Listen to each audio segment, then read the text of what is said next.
Sila ang mga sikat na celebrity couples na nagmula sa showbiz, social media at negosyo na ubod ng yaman sa Pilipinas.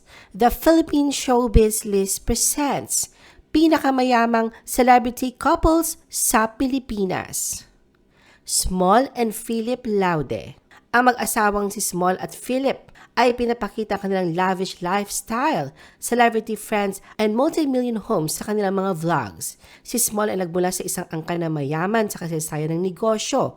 Ang kanyang pamilya ay naging bahagi ng ilang kumikitang sektor kabilang ang garment exports, rice milling at trading. Ang kanilang pamilya ay nagmamayari din ng bowling center. Tulad ni Small ay nagmula rin sa well-off family si Philip. Katunayan ang pamilya niya ang siyang may-ari ng Candyman. Pumasok din sina Small at Philip sa isang serye ng matagumpay na negosyo na sumasaklaw sa iba't ibang industriya. Kabilang sa kanilang mga kilalang negosyo ang Timson Printing at ang brokerage firm na Timson Securities.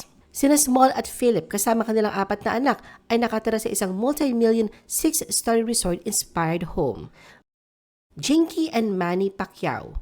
Bilang isang taong lumaki sa kahirapan, sinigurado ni Manny na kanyang mga kinita ay mai-invest sa mga konkretong bagay tulad ng mga residential properties. Kilala ang pamilya sa pagkakaroon ng maraming bahay na nakakalat sa loob at labas ng bansa.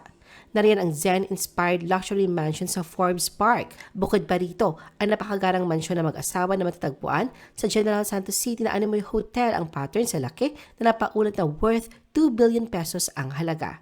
Madalas din binibisita rin ng Manny at Jinky ang kanilang tahanan sa Sarangani na isang modernong beach house na may 14 na kwarto na may kamanghamanghang tanawin ng buhangin at matatagpuan sa loob ng isang protektadong marine sanctuary sa lugar. Gretchen Barreto and Tony Boy Cuangco. Na mahinga man sa showbiz at social media, hindi naman maitatanggi ang patuloy na pagbubuhay reyna ni Gretchen dahil na rin sa kanyang longtime partner, ang business tycoon na si Tony Boy Cuangco. Bilang isang Cuangco, nagmula sila sa pamilya ng mga inchik sa Fujian, China. Ang angkan ay kabilang sa mga pinakamakapangyarihan at pinakama-impluensyang pamilya sa Pilipinas na may kontrol sa ekonomiya ng ilang mga bangko tulad ng Bank of Commerce at mga trade houses. Partikular na sa sugar trade na Hacienda Luisita at Central Azucarera de Tarlac. Si Tony Boy ay isa sa 5 anak ng business magnate na si Ramon Cuangco at ang socialite and philanthropist na si Imelda Cuangco. Ang kanyang mga interes sa negosyo ay kinabibilangan ng broadcasting, real estate at travel. Don Zulueta and Anton Lagdameo. Kahit na hindi aktibo si Don sa entertainment industry, ay patuloy ang paglago ng kanilang pamumuhay dahil na rin sa hawak ng mga negosyo at mga ari-arian sa pangunguna ng politician-businessman husband na si Anton Lagdameo. Siya ay nagmula sa mayamang angkan ng mga Florendo sa Southern Mindanao at apo ng tinaguriang Banana King na si Antonio Florendo Sr. Si Anton ay 3 terminong naging congressman sa 2nd District ng Davao del Norte at kasalukuyang nagsisilbing Special Assistant to the President simula nang maupo sa pwesto si Bongbong Marcos. Nagmamay-ari din ang pamilya ni Anton ng sariling Pearl Farm Beach Resort sa Davao del Norte, Samal Island. Ilang daang metro lang ang layo mula sa resort ay ang Malipano Island, kung saan makikita ang maraming villas na ginagamit ng pamilya na madalas kang binibida ni Don sa kanyang Instagram feed. Dito rin ipinagdiwang na mag-asawa ang kanilang silver anniversary noong December 2022. Maliban dito ay marami din silang properties abroad. Sa isang panayam ilang taon na nakalilipas, ay minsang nabanggit ni Don na mayroon din silang family rest house sa Tagaytay. Bukod sa bahay nila sa probinsya ng Davao, ay mayroon din silang magarang tahanan sa Makati. Alodia Goshing-Fiao and Christopher Kimbo. Pangmalakasan at pangmayaman naman ang pagsasalarawan ng publiko sa pagsasama ng gamer at cosplayer na si Alodia Goshing-Fiao at businessman na si Christopher Kimbo. Sino ba naman ang makakalimot sa ingranding kasalang dalawa na ginanap sa Grand Ballroom Halls ng Marriott Hotel sa Pasay City noong nakaraang taon, kung saan kabilang sa mga ninong at ninang nila ay ang mga kilalang business tycoons at politicians sa bansa. Hindi naman nakapagtataka ang mga bigating pangalang ito dahil na rin sa kanilang mga koneksyon. Si Christopher ay nagmula sa mayaman at prominenteng pamilya. Siya nagsisilbing President at General Manager ng Calabria Company Limited, isang pribadong kumpanya na kilala sa paggawa ng Novellino wines at matagal nang nasa industriya. Mula noong 2013, siya ang namamahala sa lahat ng aspeto ng negosyo na nakatuon sa business development, product development at sales at marketing. Dahil sa kanyang malawak na karanasan at kaalaman sa larangan ng negosyo, nakamit ni Christopher ang iba't ibang parangal at tagumpay, kabilang ang ASEAN Business Award para sa Young Entrepreneur of the Year sa Pilipinas noong 2015. Siya rin tinanggap sa EO Entrepreneurs Organization noong 2019 kung saan siya ay bahagi ng board, pati na rin sa Young Presidents Organization noong 2020. Katulad ni Christopher, si Alodia na sa business din, particular na sa gaming industry. Siya ang isa sa co-founders ng Southeast Asian Gaming and Esports Entertainment Organization na Tier 1 Entertainment. Asunta De Rossi and Jules Ledesma. Bagamat naging kontrobersyal ang kanilang simula dahil sa age gap at agwat ng kanilang pamumuhay, hindi ito nakahadlang sa pagyabong ng married life nila Asunta at Jules.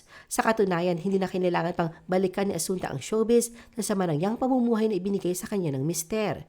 Hindi sikreto sa publiko na si Jules ay nagmula sa mayaman at kilalang angka ng mga Ledesma sa Negros Occidental na nagmamay-ari ng napakaraming lupain at kumpanya kung saan isa sila sa nangunguna sa sugar industry. Sa pagkakaroon ng yaman, hindi rin naging lihim ang mga kawang gawa ng mag-asawa. Nung sinabi ni Jules na mayaman siya, wala ni isang pahiwatig ng pagyayabang sa kanyang mga salita. Totoo nga, siya ay isang bilyonaryo, ngunit handa rin siyang ibahagi ang kanyang bilyon-bilyong yaman sa mga charity. Erich Gonzalez and Mateo Rafael Lorenzo. Tahimik man, hindi may tatanggi ang nagsusumigaw na yaman ng mag-asawa mula nang sila ipinagbuklod. Si Mateo ay anak ng business tycoon na si Martin Ignacio Lorenzo at Maria Lea de Leon, isang prominent figure sa food and beverage business.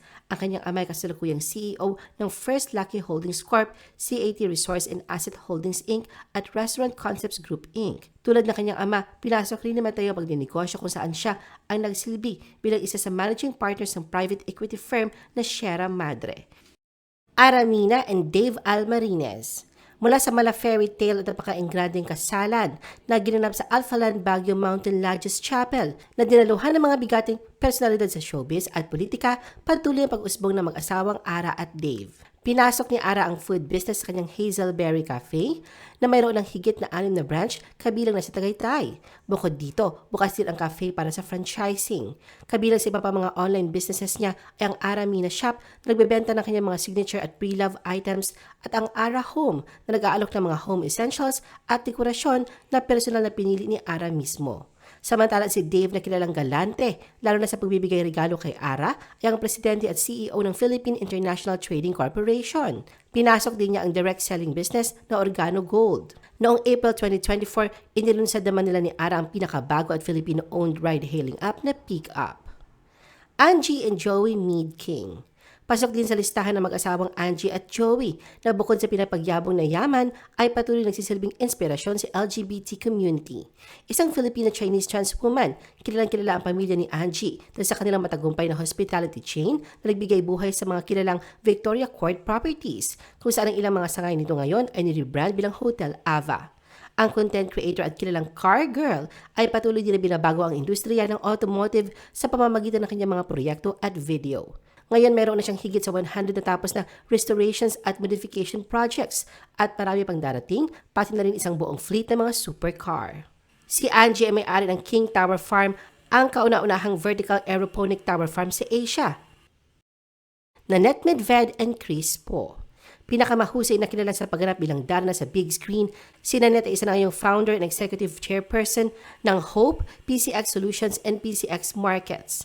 Isinama siya sa listahan ng Forbes magazine noong 2017 ng Heroes of Philanthropy. Ikinasal siya sa business tycoon na si Christopher Po sa South Africa kung saan ang kanilang pagsasama ay nagbunga ng 2 supling. Si Chris ang executive chairman ng Century Pacific Food Inc. Siya din ang chairman ng Shakey's Pizza Asia Ventures Inc. at director and member of the executive committee ng Arthaland Corporation. Maliban dito, miyembro din si Chris ng AB Capital Group Inc. and Maya Bank Inc. Sa kasalukuyan, siya ang presidente ng CPGRS Po Foundation. Siya ay miyembro din ng Board of Trustees ng Ateneo de Manila University.